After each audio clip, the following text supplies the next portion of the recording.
Today on Inside the Issues, I speak to Sergei Khrushchev on the topic of Russia and the world.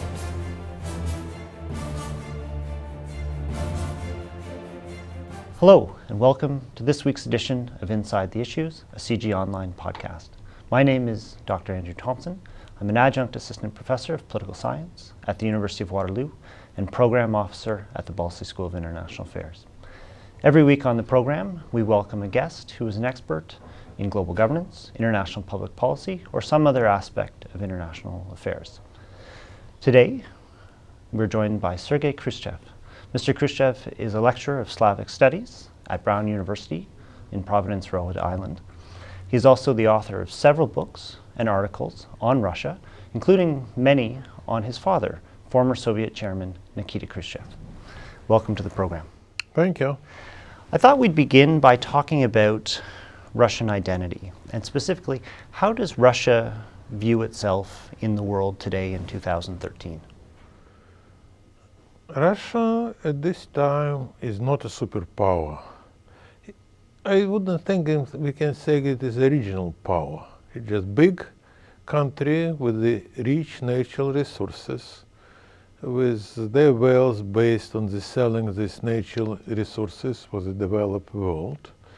And also they try to restore some of their influence over the post-Soviet states. But they, of course, they have nostalgia, like any big country, a former empire, former superpower for the past, and trying to play bigger role in the world that really it can now. But we mustn't forget that when we talk about that Russia is not superpower, still it is the biggest nuclear power. Right, of course. And how does it view its relationship with the West, and specifically the United States, although NATO as well? We cannot talk about relations with the West as we talked during the Cold War, because Russia very close connected to the Western Europe, to the European Union. They supply Western Europe with the natural gas and oil, about 30%, but also the Russian trade, the revenue, about 80% or 75% going from trade from the European Union. So they very much depended from the European Union, much more than the European Union from Russia. And they're very close. I will say they were close to the European Union as United States close with China in their trade relations.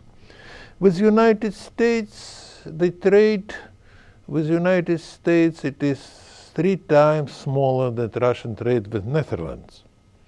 Only $35, $39 billion, mostly selling oil from Sakhalin Island on the Far East. So now, when it is no real threat, like it was the Cold War, it is more or less emotional relations, not dependent. And I think that was the best example of this was the former President George W. Bush told. First I look in the eyes of President Putin and I found I love him. Then in 2 years he told, I looked at him a second time and found that now I don't love him anymore. It is emotional, like teenager, I love you, I don't love you, but it is just in best way reflected this relation. Then can go up and down without any serious influence to the world and other relations. When we talk about relations with NATO, it is not friendly, but neutral. Russia tried to cooperate with NATO. Sometimes they think that they betrayed by NATO, because at the Gorbachev time, NATO told it will not enlarge, and then it enlarged close to the Russian border, that I don't think present real threat to Russia, but for some Russian nationalists, it's some sign of the humiliation. And also, of course, it is one very stupid decision about the anti-ballistic missile defense. Anti-ballistic missile defense is useless. Not useless, you cannot shoot one missile, but you cannot make this protection through the build-up. I worked with anti-ballistic missile defense for many years. And to shoot one warhead, you have to use 2 anti-ballistic missiles. And one missile now, you can put up to 15 warheads and 50 decoys. So that means that you have to shoot about 200 anti-ballistic missiles against one missile. So economically, it's unreasonable. So this deployment of the anti-ballistic missile radars in Europe really make Russia very unhappy, because it is no reasonable explanation why Americans want to do it.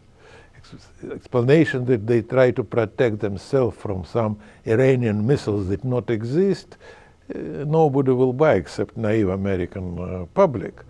So I understand it. The American intelligence, Air Force intelligence, want to control Russian airspace up to Moscow, but it is have no security reason.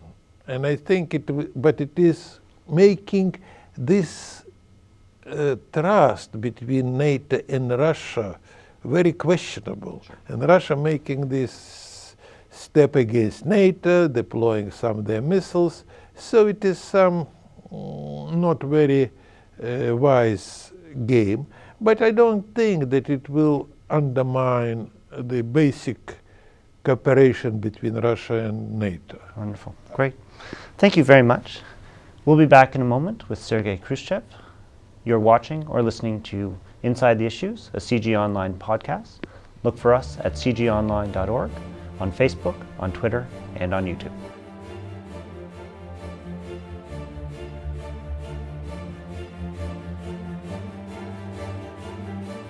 Welcome back to the show. Sergei, I'd like to build on our discussion from the last segment of the interview. You and others have talked about the possibility of the emergence of a new Cold War between Russia and the West. How much is this in the realm of possibility, and how would it be different from the first Cold War?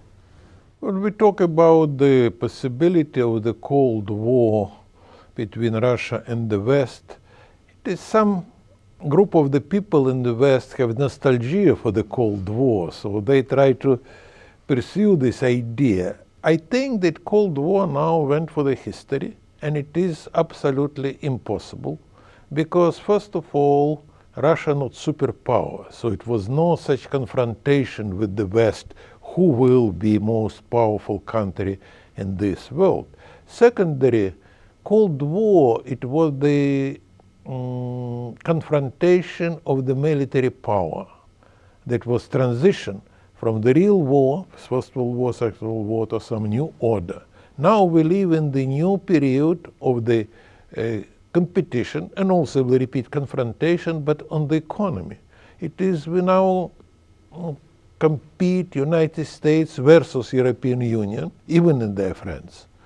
United States versus China, and maybe it will be versus India, and it will be about trade, the trade deficit, about currency, which currency, world currency, about the banking system, about other economical institutions, where they will base in Washington, D.C., Beijing, or Berlin, but not about this. And Russia here is not a real player. They depend from the prices on oil. When prices are high, they're rich. When prices will go down, they will suffer much more than any countries of the West. And that means that they cannot confront West, because if West will not buy their natural resources, as Russia through the Yeltsin time lost most of their other economy, they will just became the very poor suffering state. So Cold War will not come back. In each period of time, we are going from one section to the another in history. Right. So we went through the Cold War, and now we have to go forward, look forward, what will be next. And next, I will repeat, it will be competition of the economy, and who will be the strongest economy in the world in maybe next 20, 50 years. Here will be most confrontation. And in Russia today, are there steps being taken by the Putin government to reposition itself within the global economy so that it can be a power, an economic power in the 21st century? Or do you see essentially a process of stagnation and an economic decline? Putin trying to change the Russian economy from the dependence from the natural resources to the normal economy producing the finished goods as it was in the Soviet time. But they lost 20 years, which is just fell down in the abyss during the Yeltsin time. And it's very difficult when you lost this, you lost your knowledge, you lost your position in the world to restore this position. For example, he wanted to restore the aircraft industry and shipbuilding industry, but he cannot compete with the South Korea in the shipbuilding and with Airbus and Boeing in the aircraft industry. So I don't think that he have any reasonable idea how to do this. So it is mostly slogan. And Russia still is the country that based on the selling this crude oil, natural gas, some metals. And I don't see how they can change it. Right, right. Now, does this explain or go in part to explaining why some people are nostalgic for the Cold War period? For example, military all the time nostalgic for the Cold War theory. It is 20 years after the Cold War. If you will go to the United States training camp, they're training just fighting against Soviet Union, the enemies with the red stars and the Soviet uniform, because they have no other enemy. Each military industrial complex, especially such huge complex like United States, they need enemy. And they couldn't find this enemy, because European Union reduced their military forces. China spending a little bit more on the defense, but it is not enough for confrontation with the United States, and they don't want to confront with the United States. This military will use in their relations with their neighbors. It will be Japan or Taiwan or Vietnam or Indonesia, over the islands, over the oil, but not on the global sphere. And of course in Russia you have also some of these people who want to present them, we were great. So sometimes they told, we'll start building aircraft carriers, or some strategic bombers or something else, but it's emotion. You know, you can dream that you want to live in the British Empire, but you will not come back and live in the British Empire. Absolutely. Well, thank you so much. We'll be back in a moment with Sergei Khrushchev. You are watching Inside the Issues, a CG Online podcast. Look for us at cgonline.org, on Facebook, on Twitter, and on YouTube.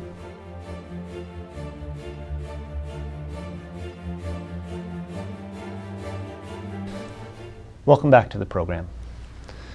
Sergei, I'd like to ask you about Syria, and specifically Russia's decision to support the Assad regime, including at the United Nations. For our audience, could you give us some of the context for the Russian-Syrian relation and explain why Russia has been so supportive of Assad over the last 2 years? First of all, I don't like the word regime. Assad regime, Canadian regime, Obama regime, it's a government. Assad is the head president of Syria, and Russia had close relations with Syria from the 1582, when the patriarch from the Syria, it is one of the 4 Orthodox patriarchs, voted for the election, the 5th patriarch, Moscow Patriarchate. So it was very long time of these relations. And then, in the time of decolonization, Soviet Union supported Syrian independence starting 1957, when their neighbors at that time planned to attack Syria and overthrow new government. And through this, it's created strong bonds between two countries. It was the military cooperation, it was economical cooperation. It was many of the Syrians graduated from the Moscow and Russian universities, military schools. Still, it is 7,000 Russian citizens live in Syria. They're not working there.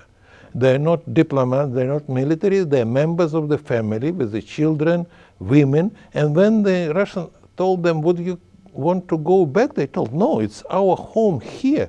What we're doing there, we live here all our life. Our husbands are Syrians. We live there. So all these relations make this bond between Russia and this Syria.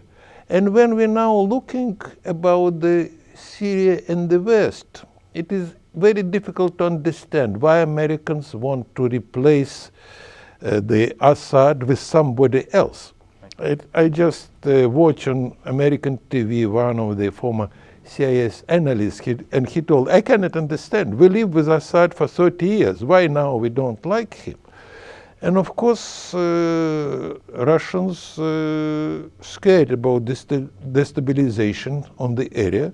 When the extremists will come to the power, they see this failed policy in Iraq, failed policy in Afghanistan, failed policy in Libya. In Libya, Russia was neutral. What we see now, different fractions fighting with each other. By the way, Russia had the economical relations with the Libyan government. And these new people who came to the power, they arrested these people who worked there, helping them in the oil industry, and sentenced them for life in prison.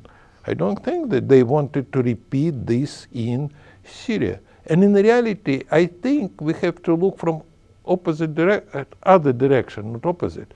Really, Russia rescued Obama and the West because they made two big mistakes. First, prematurely recognized some opposition government or council that represent nobody, because people who are fighting inside Syria, they're not just under control of this government, very different people. Then the Obama mistakenly draw the red line. If it will be used chemical weapons, I will attack them. That provoke opposition to use them, because I have no doubt that government did not use them. They don't need this, because they knew that it would bring new players in this game. But opposition wanted this. And it's very easy to imitate it with government. You just can not only use some of these missiles, but just take this part and paint them with this poison gas or poison liquid and show it is there. Why it was America opposed to these inspectors, just to figure out who did it. They want them only to clarify that it was used, and then they will guess this. And then Russia came in and they told, you can just escape from this very difficult situation, because if United States will attack Syria, it will be very difficult to stop. It will be not one missile, not 10 missiles. And then after that, you see it, nothing happened. You have to send your ground troops. And where? Where take this money? Borrow another $1 trillion from China and use this, waste them. America wasted more than $1 trillion in Iraq, what we have there. All this mess was there. So, and Russia told that Assad is ready to destroy their chemical arsenal. It is another sign that they did not use it, because they didn't plan to use it. Right. And they did it. And now we see how everything changed. Now we have the Western world still talking about that Assad have to go, but it was just reminiscence from the past, because if Assad will go, who will come? Not this council, because that rebels will not accept them. So it will be Al-Qaeda or some other extremist. But they give this period for the West for the rethinking what will be there, talking about this new possibility of the conference, and maybe come to some reasonable resolution, because transformation in the country going slowly, and I think if we will try to pursue the Assad just to allow more freedom, with new election, another election, maybe in some years it will be free, democratic country. Right, great. Thank you so much. We'll be back in a moment with Sergei Khrushchev. You're watching or listening to Inside the Issues, a CG Online podcast. Look for us at cgonline.org, on Facebook, on Twitter, and on YouTube.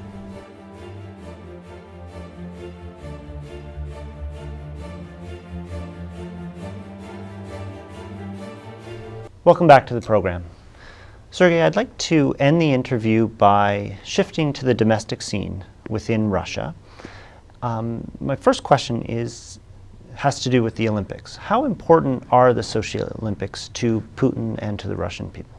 When we talk about Olympics, it's as important for the Russia and the Putin like any other country which hosted Olympic Games, like the Olympic Games in London or Olympic game in Canada, the same, not more. Is there any concern within Russia right now that there could be an international boycott? And I'm thinking specifically of the protests around Russia's refusal to recognize gays and lesbians within the country, or the recent jailing of members of the rock band Pussy Riot. Is there a sense that there may be an international boycott like the ones that we saw during the Cold War with the 1980 Moscow Olympics and then the 1984 Los Angeles Olympics? The boycott of the Olympic Games hurt mostly that country that boycotted these games, because anyway it will be games, there's many countries in the world, and if Canada will not participate there, so they will have no gold medals. Nothing else. I don't think it will happen, because at that time it was the very strong Cold War feeling. It was Reagan government, anti-Soviet there, and now it is just on the small groups just discussing these not very important issues, because the gay and lesbian rights became the issue in the West only in the last years. If you go to some time ago, if you will be recognized as a gay or lesbian, you can be imprisoned in Great Britain, in the United States, and any other countries. Now it's changed, and Russia is behind the Western world. It was historically going from the time of the Mongol invasion in 1213. It pushed its back to the Western world. And in Russian culture, the gays and lesbians looks the same way as they looks in the Western world 50 years ago. And it is the Orthodox Church strongly against this. So when we talk about recognition of these rights, we have weight. We cannot say, we want you to do this. It is one of the things of the stupidity of the American or Western policy. We will enforce you because we think it will be good for you. You deal with an independent country. They are not sending gay and lesbian to jail. It was strong public opposition against them, like it was opposition in the Catholic world. When we talk about the pussy rights, it is the problem of the Russia, because Russia is still not a democracy, and it was really a step back after the Yeltsin coup, undemocratic coup, 1994. It's a transition to the democracy. Transition to the democracy need to change the mentality of the people. Understanding of the value of the laws and the constitution, it takes generation, maybe 100 years. So these young girls who sang their songs in the main Russian church created hate inside the Orthodox clerics. And they impose pressure on the Putin that you have to show them. You remember, in the imperial Russia, we have the law. If you said something against the church, you will be in prisons. And before this trial, it was many discussion. Will be just use some of such possibilities or not. And it showed the influence of the Orthodox Church over the government, that they send them to prison for several years and don't want them to go out. So it is not so much Putin, it is more relations and the role of the Orthodox Church in the Russian society, because Orthodoxy in the East, in the Byzantine Empire, in Russia, all the time were part of government, supportive part of the government. And it was not independence of the church. So for me it is very unpleasant signal, but it's what they're doing. They now want to reintroduce the studying the Orthodox theology in the universities and schools, like a basic study. Not they pretended they will also study other religions like Judaism or Islam, but really it will be Orthodoxy. So we show this, that this country going back and forth, but I don't think that it will really influence the changes that are happening in the Russia in large. In each country you have the back and forth. It is maybe like in the United States, they all this fighting about abortion or contraception will not allow them to do this, no birth control. The same in Russia, very similar in each country. Right. Now there is a sense in the West, at least, that the space for internal dissent in Russia is shrinking.